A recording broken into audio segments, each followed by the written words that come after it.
नमस्कार। अम, अभी हाल ही में मैं गृह मंत्री जी का एक बयान सुन रहा था। एक चैनल में उन्होंने कुछ ऐसी बातें कही जिससे मुझे बहुत ताज्जुब हुआ, क्योंकि जो कॉन्स्टिट्यूशन अमेंडमेंट बिल 111 और 113 अभी हाल ही में पार्लियामेंट में पेश हुआ, उसके बारे में उन्होंने कुछ कहा। और उन्होंने कहा कि हम तो नैतिकता के आधार पे इसको लाए हैं, और हम चाहते हैं कि जो ऐसे क्रिमिनल लोग हैं, आरोपी लोग हैं, जिनके खिलाफ एफआईआर दर्ज होती है और ऐसे अपराध के लिए दर्ज होती है जहां सजा 5 साल से ज्यादा हो, तो निश्चित रूप से उनको अगर 30 दिन में हिरासत में रखेंगे तो 31 दिन में उनको इस्तीफा देना पड़ेगा। और नैतिकता के आधार पे हम ये कानून लाए हैं, ये उन्होंने कहा। मुझे बड़ा ताज्जुब हुआ, क्योंकि नैतिकता के आधार पे तो उन्होंने कई सरकारें गिराई हैं। नैतिकता के आधार पे कई मंत्री जो पहले जिनके खिलाफ ये आरोप लगाते थे कि करोड़ों रुपए का उन्होंने धांधलेबाजी की है, वो अभी तो मंत्री हैं। नैतिकता के आधार पे जो कांग्रेस में थे, जिनके ऊपर आरोप थे, वो आज यहां बैठे हुए हैं। एनसीपी के लोगों के जिनके आरोप थे, वो यहां बैठे हुए हैं। तो मुझे तो बड़ा आश्चर्य होता है जब गृह मंत्री जी नैतिकता की बात करते हैं। चलिए जी, छोड़िए, तो अलग बात है। उन्होंने एक और बात कही कि अगर आपके खिलाफ कोई एविडेंस नहीं है तो निश्चित रूप से आपको तुरंत, जब आप जाओगे कोर्ट में, तो तुरंत 30 दिन के अंदर वो आपको रिहा कर देगी, बेल दे देगी। तो उसमें दिक्कत क्या है? अब मैंने पिछले कई मंत्रियों के जिनको हिरासत में लिया गया, अरेस्ट किया गया, मैं आपको कुछ आंकड़े देना चाहता हूं। मैं 2014 की बात कर रहा हूं, और ये अमित शाह जी को मालूम होगा जरूर, क्योंकि उनको सब जानकारी रहती है, कौन कहां जाने वाला है, कौन कहां जा रहा है, कौन जहां जाने वाला होगा, ये सब उनको जानकारी रहती है। तो आप देखिए, ये देखिए आप, जितेंद्र तोमर, ये एक जेल रहे 1 साल 5 महीना 2015 में। हाँ, 2015 में, और आज हो गया 2025, 10 साल हो गए, अभी अंडर ट्रायल है। ये ट्रायल अभी खत्म नहीं हुआ, पता नहीं कितने और साल लगेंगे। फिर आइए मदन मित्रा, टीएमसी, 1 साल 9 महीने 2014 में गिरफ्तार हुए थे, अरेस्ट हुए थे, और बेल इनको 2016 में मिली, और आप हो गए 11 साल बाद ट्रायल हो रहा है। फिर आइए आप नवाब मलिक, एनसीपी, 18 महीने। ये हुआ, इनका अरेस्ट हुआ फरवरी 2022 को, जुलाई 2023 में बेल मिली, अंडर ट्रायल हैं। फिर आइए आप सत्येंद्र जैन, ये रहे 18 महीने अंदर, अरेस्ट हुए 2022 में, बेल मिली 2024, और अभी क्लोजर रिपोर्ट फाइल हुआ है। सीबीआई ने क्लोजर रिपोर्ट फाइल किया है कि कोई केस नहीं है इनके खिलाफ। तो ये बेचारे 18 महीने जेल में रहे, कोई केस इनके खिलाफ नहीं है, और अंडर ट्रायल कहते हैं, पीएमएलए में अंडर ट्रायल रहे हैं। सत्येंद्र जैन, वो मैंने बात कर दी। अब पार्था चैटर्जी, टीएमसी, 3 साल 3 साल जेल में रहे, 2022 में अरेस्ट हुए, अगस्त 2025 में बेल मिली, और अंडर ट्रायल। फिर आइए मनीष सिसोदिया साहब, डिप्टी चीफ मिनिस्टर, 17 महीने जेल में रहे, पीएमएलए के अंदर, फरवरी 2023 में, अभी अंडर ट्रायल। फिर आइए आप सेंथिल बालाजी, 15 महीने वो भी जेल में रहे, जून 2023 में, 15 महीने के बाद बेल मिली, अंडर ट्रायल। देन ज्योति प्रिया मलिक 14 महीने, अक्टूबर 2023 में अरेस्ट हुए और बेल मिली 2025, ये भी अंडर ट्रायल। हेमंत सोरेन 5 महीने जेल में रहे, केजरीवाल 6 महीने जेल में रहे, अलमगिरी आलम कांग्रेस 15 महीने जेल में रहे, अनिल देशमुख 14 महीने जेल में रहे, फरहाद हकीम 11 दिन रहे। ये तो ताज्जुब की बात है। फिर बाकी लोग, मैं उनकी भी आपको उनका ब्यौरा देना चाहता हूं। ये चिदम्बरम साहब 106 दिन जेल में रहे, और ये बात है 2016 की। अब क्या हो गया, 9 साल हो गए, कुछ कार्रवाई हुई? कोई कार्रवाई नहीं हुई।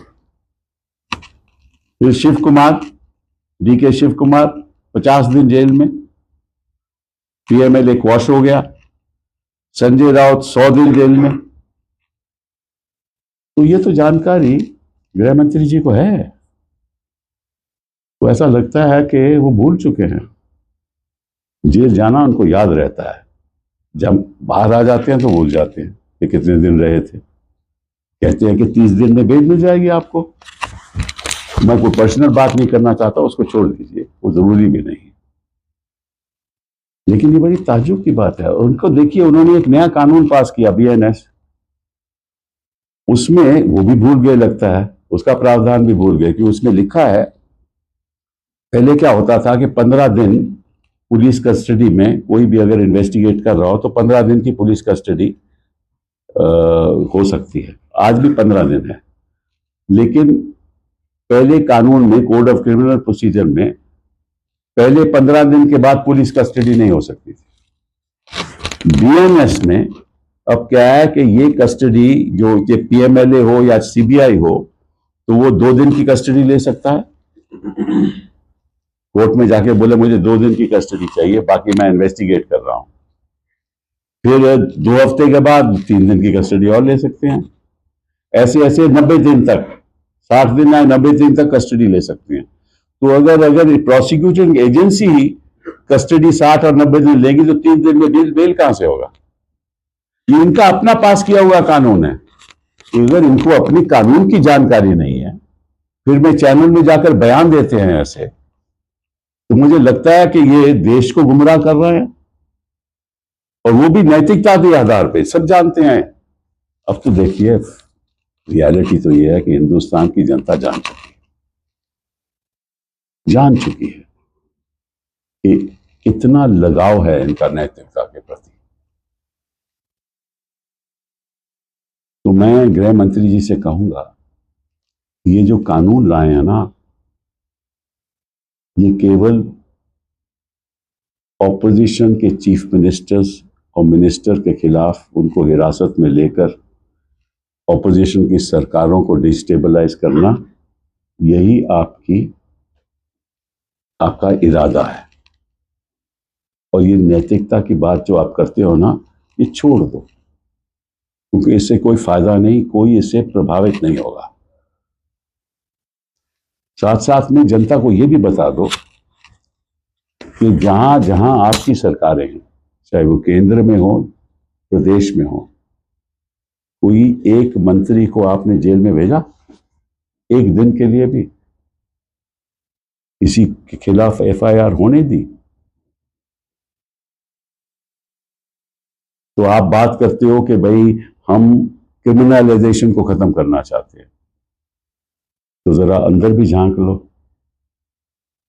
जिस तरह से आप खुद सरकारें चला रहे हो, उसका भी ब्यौरा कर लो। मुझे बड़ा ताज्जुब हुआ कि जब ऐसे चैनल पे जाकर उन्होंने ये बात कही, तो मैं सोच रहा था कि इस देश में लोकतंत्र में कितनी गिरावट आ गई है। ऐसा तो मैंने कभी हिंदुस्तान के इतिहास में किसी मंत्री को भी ऐसा बयान करते नहीं देखा। एक ऐसे कानून लाओ जो एक हथियार बन जाए। सरकार के हाथ में अब कानून हथियार बन चुका है। जिससे ऑपोजिशन लोगों को हिरासत में लेकर ऐसा सिचुएशन हो जाए कि सरकारें ही गिर जाए। दूसरी बात जिस पे मैंने आज ट्वीट भी किया, लापता धनखड़ जी, इन्होंने ये कहा कि धनखड़ जी ने खुद ब खुद इस्तीफा दिया था और उनका स्वास्थ्य ठीक नहीं था, और उन्होंने खुद चिट्ठी में लिखा कि मेरा स्वास्थ्य ठीक नहीं है, इसलिए मैंने इस्तीफा दिया है। उस पर भी मुझे बड़ा ताज्जुब हुआ, क्योंकि अगर स्वास्थ्य उनका इतना ही खराब है तो अमित शाह जी को जानकारी होगी किस अस्पताल में है। तो हमें भी बता दें, हम भी जाके मिल लेंगे, पूछ लेंगे कि उनका स्वास्थ्य कैसा है। एक इंडियन एक्स किसी पेपर में एक न्यूज आया है कि वो तो टेबल टेनिस खेल रहे हैं और अपना योगा करते हैं, और कुछ इधर उधर के ट्रिप में गए हैं, राजस्थान में गए हैं जहाँ कुछ बिल्डिंग बन रही है। तो इनको तो जानकारी होगी अमित शाह जी को सब, तो बता दें। क्योंकि फिर वही बात कि आप जनता को कुछ कहना चाहते हैं, असलियत कुछ और है, और जनता को आप बेवकूफ बना रहे हैं। और जनता अब सब समझ चुकी है, क्योंकि आपको मालूम है कि बिहार में क्या होने वाला है। तो आप चाहते हैं ना कोई ऐसा बयान दे दूं मैं जिससे बिहार से हटकर एक नेशनल नैरेटिव शुरू हो जाए, वो तो होने नहीं वाला। तो मैं आपसे कहूंगा कि जहां भी आपने धनखड़ जी को रखा है उसकी जानकारी जनता को मिलनी चाहिए, यह आपका कर्तव्य है। क्यों कर्तव्य है? क्योंकि वो आपकी सरकार में वाइस प्रेसिडेंट थे, और नंबर 2 होते हुए सभी चिंतित हैं कि वो हैं कहां, और उनको खुलेआम बोलने का अधिकार क्यों नहीं मिल रहा, वो चुप्पी क्यों बनाए हुए हैं। शायद उनको कहा गया हो कि जब तक वाइस प्रेसिडेंट के इलेक्शन नहीं होंगे तब तक आप मतलब कि आराम करिए, और ऐसी जगह पे आराम करिए जहां सब सहूलतें होंगी। और अगर स्वास्थ्य इतना ही खराब है तो डॉक्टर भी वहां विजिट करते होंगे, हमें बता दो कि कौन डॉक्टर वहां विजिट कर रहे हैं, हम भी जाके डॉक्टर से पूछ लेंगे कि भैया उनकी तबीयत कैसी है, बता दीजिए। क्योंकि राजनीतिक तबीयत तो आपकी खराब है, इस समय काफी गिरावट आ चुकी है आपकी राजनीतिक तबीयत में। Yesterday, when I was listening to an interview of Amit Shah to a media channel, I was truly surprised at what he said. And this is in respect of the 111 Constitutional Amendment Bill and 113 Constitutional Amendment Bill, when he said that we have actually introduced this bill, which is now referred to the Joint Parliamentary Committee, to ensure that there is a constitutional morality which impacts every aspect of governance in this country. Of course, that constitutional morality has nothing to do with their own morality, but it has everything to do with the morality of the opposition. And he said in the course of that interview that in fact, if a person is in jail for 30 days, and before that he moves the court, if there is nothing against him, he can easily get bail. And once he gets bail, he can again become a minister. Not knowing that how many people this government, through its agencies, has sent to jail, and how many days have they stayed in jail. And in that context, I just want to, because I've got some data with me, I just want to tell you how many people have been sent to jail, and only the opposition. Not a single minister in this government or in a government in which the party is running the state, any minister has ever gone to jail. No minister. So this is selective legislation to weaponize laws to target the opposition. And let me just tell Amit Shah ji the reality. Take the case of Jitendra Tomar. He was 1 year, 5 months in jail, and he got bail in 2015. Actually, I'm wrong. I'm sorry. I made a mistake. It's 1.5 months in jail. It's a mistake, right? And trial is not yet over. It is 10 years have passed. Then Madan Mitra, PM of TMC, was in jail for 1 year, 9 months, from December 2014 till September 2016. And this 11 years have passed, nothing has happened. Then Nawab Malik, 18 months in jail. 2022 FIR, arrested. We are in 2025. Nothing has happened. He got bail in July 2023. Satyendra Jain, Health Minister, 18 months in jail. Arrested in May 2022, got bail in 2024 October, under trial. Partha Chatterjee, 3 years in jail. TMC, arrested in 2022, got bail in 2025, under trial. Then Manish Sisodia, we know what happened to him, 17 months in jail, Deputy Chief Minister of AAP, and under trial. Balaji, Senthil Balaji, 15 months in jail. Jyoti Priya Malik, TMC, 14 months in jail. Hemant Soren, 5 months in jail. Arvind Kejriwal, 6 months in jail. Alamgir Alam Congress, 15 months in jail. Anil Deshmukh, 14 months in jail. I mean, I can go on and on. Chidambaramji, 106 days in jail. Shiv Kumar, 50 days in jail. Sanjay Raut, 100 days in jail. And none of this is no trial has completed. This is still going on. So he knows, the Home Minister knows, that when the PMLA and the CBI are after them, nobody comes out. Nobody is granted bail. And we've seen even the Supreme Court of India has commented on it. Okay, why aren't magistrates granting bail in this country? So he doesn't grant bail, then you come to the High Court, that sort of is heard for months, then you go to Supreme Court, then after a year and a half, you get bail. And in the meantime, your political career is destroyed. The government is destabilized, which is the main reason for these laws. The whole purpose of these laws is to weaponize the laws for the purposes of destabilizing opposition parties in power.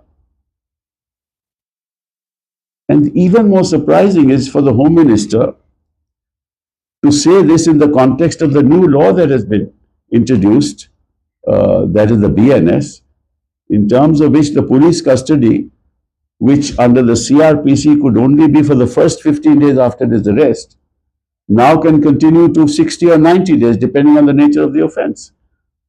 So the CBI or the ED can take custody for 2 days, for 1 week, 3 days for another 1 month, 4 days and another 2 months, and carry on for 60 days or 90 days.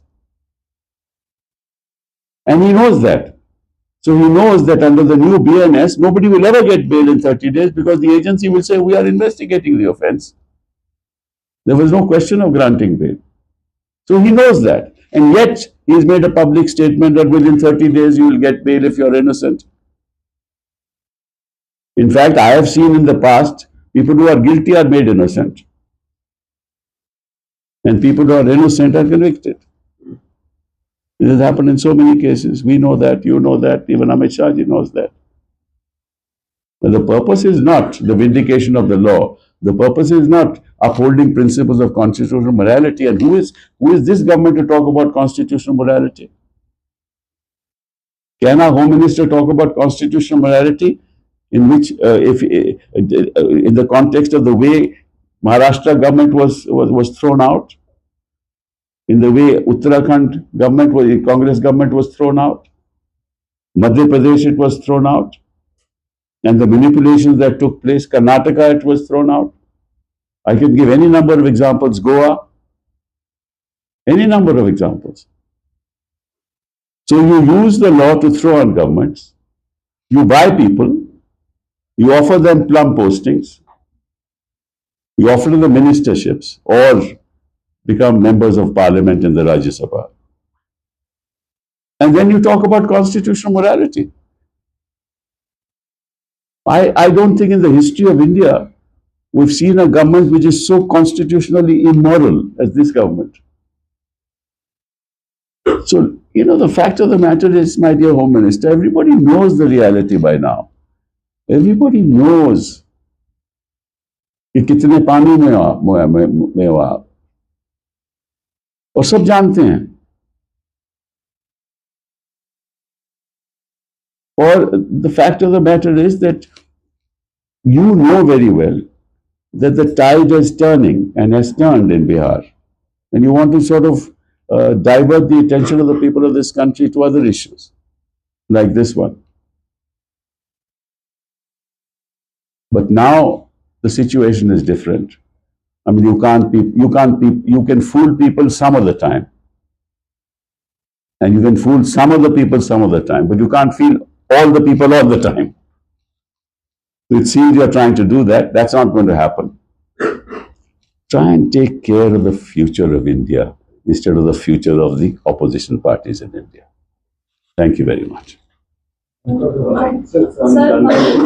amid this debate, now today also there are ED raids conducted at the residence of the former Health Minister Saurabh Bhardwaj regarding the hospital construction case. Now the Aam Aadmi Party is saying that when